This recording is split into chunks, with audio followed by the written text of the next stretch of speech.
columnist. Also, Advaita Kala is joining us, an author.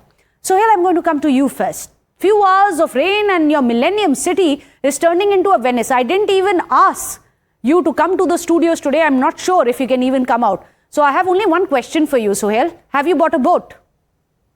No, and I would never come to your studio because you're in Noida. I'd have to cross 3 state lines.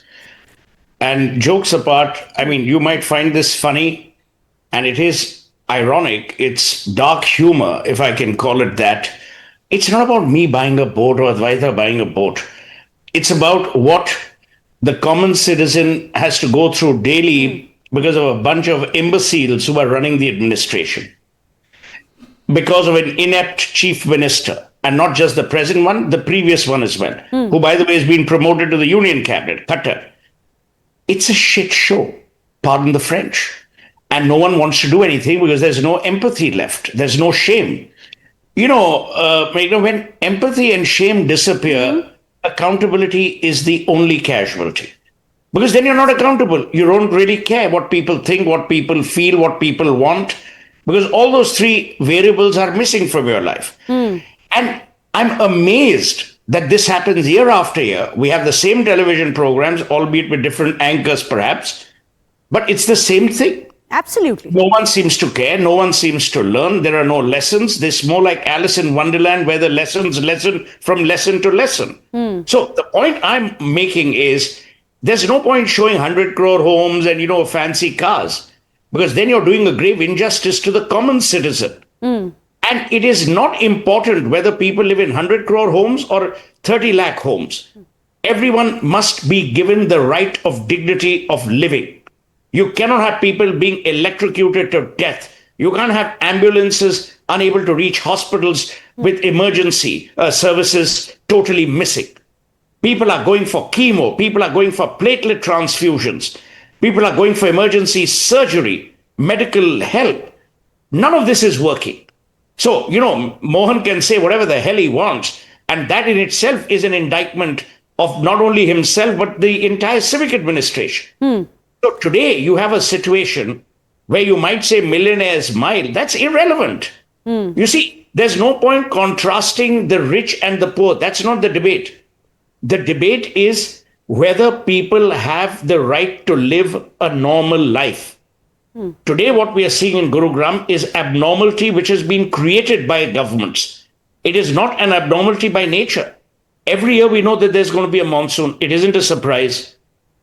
Every year we know that it's going to flood because drainage, sewage has never been taken into account. You had a builder, developer, politician, administrator nexus way before the BJP came to power. So for the Congress Johnnies to say, oh, it's the BJP's fault. No, hammam mein sab nange hain, as they always are in a Turkish bath. The point is I agree that with the you that BJP should have been more accountable. It's not about politics, it's about civic apathy, and that I think everyone will agree with you. Regime after regime, rule after rule, party after party has failed the people. But the reason we are talking about the millennial, the millionaire's mile, for example, Advaita, because the truth is that Gurugram is the highest tax-paying city of Haryana. That's the amount of taxes that people who are living what Sohail calls a shit show. I shouldn't be. However, this visual really speaks for itself. And that is the problem, Advaita. People are saying, this is what we are paying for.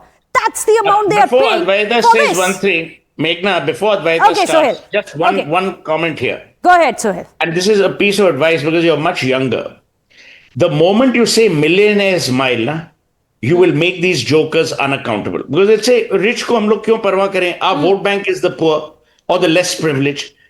Don't fall for that trap, because that is the bait they're waiting to bite. Okay, but it's also the image that we are putting out with this. We want our Disneyland there, but nonetheless, Advaita, come in. No, I mean, it's all true. It's all true. Be it poor, be it rich, be it billionaire, everybody is suffering. I mean, there is no greater equalizer than the Gurgaon during the rains. Doesn't matter what car you have, whether you're on foot, whether you're in a car, you can still sink into the water and there's nobody out there who's going to help you. That's the fact of the matter.